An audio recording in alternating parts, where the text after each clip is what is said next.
Hello guys! Dito po ako sa aking munting bahay guys. Pasensya na po kayo. Ito lang talaga ang aking maabot. Wala talaga akong bahay na maganda. Pero kahit pa man, ako po ay nagpapasalamat na mayroon kami natitirhan at natitirhan. At saka, ito lang guys. Ito lang ako. Ako po ang nanay guys na walang suklay. Hindi ako nagsusuklay sa umaga. Na mag-walking ako. Mag-walking ako guys ng alas madaling araw. Oh, wow! Tapos, maalis ako. Syempre nakasuklay ako. Pero nung pagkaano ko na, pag-uwi ko na dito sa bahay, tinanggal ko na yung sombrero ko. At saka, gumpisa na ako sa aking munting tindahan guys. Ito, gaya dito. Ay, mayroon kasi akong maliit na tindahan guys na ito po ang pinagkakitaan namin sa araw-araw. Wow! Busy na ako lagi.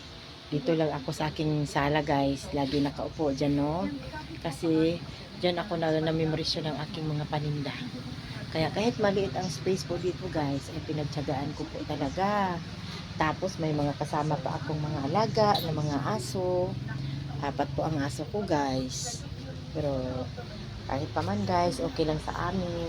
Kasi sanay naman na kami sa hirap. O tignan mo yung mukha ko, hindi ako nag-make up.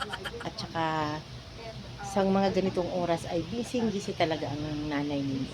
Ako po ang nagtitinda, ako po ang tinderang walang kita. Ako po ang tindirang konti at maliit lang ang kita. Pero okay lang. Ang importante, happy lang at masaya sa ginagawa sa araw-araw. O, diba guys? Ayan po. Ito lang po ako guys. Pasensyaan niyo lang po ako guys ha. Hindi ako marunong mag-English. Kasi wala naman akong pinag-aralan. What? Di kayo lang ang inabot ko guys. Kaya hanggang Bisaya at Tagalog lang ako na balubaluktot pa. Kaya pagpasensyahan niyo na guys. Ang aking kalagayan sa buhay. Sa estado ng aking education. Hindi naman ako ganun katalinuhan. Pero okay lang. Happy ako na makakain kami 3 beses sa isang araw kasi nagtitinda nga ako. At saka ako nga ang tindera na walang kita. Ay, meron palang kita pero maliit lang ang kita. Ayan guys, diba po? Ayan. Tapos baka sa susunod guys na vlog ko ay baka makakasuklay na rin ako. Kasi buhaghag talaga ang buhok ko guys. Kailangan ko talagang i-gel. Diba po? Ayan na. Kailangan kong i-gel ang buhok ko kasi nga lang ngayon wala akong gel. Naubusan ako. Wala akong mabili kasi wala daw yung hinahanap ko na yung Stylex.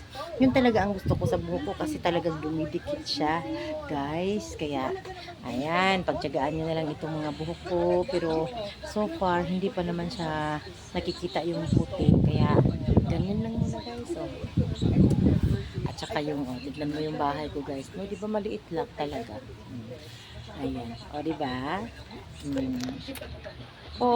Ayan po, yung tindero ko, ayan na, ayan, ang tindera, ayan na, dito, ang lit lang talaga ng bahay namin guys, pero okay lang yun, proud ako na sabihin ko sa inyo na may matutulugan kami, may matitirahan kami, at may makakain kami sa araw-araw dahil sa aming pagsusumikap, ayan, yan po ang labas namin.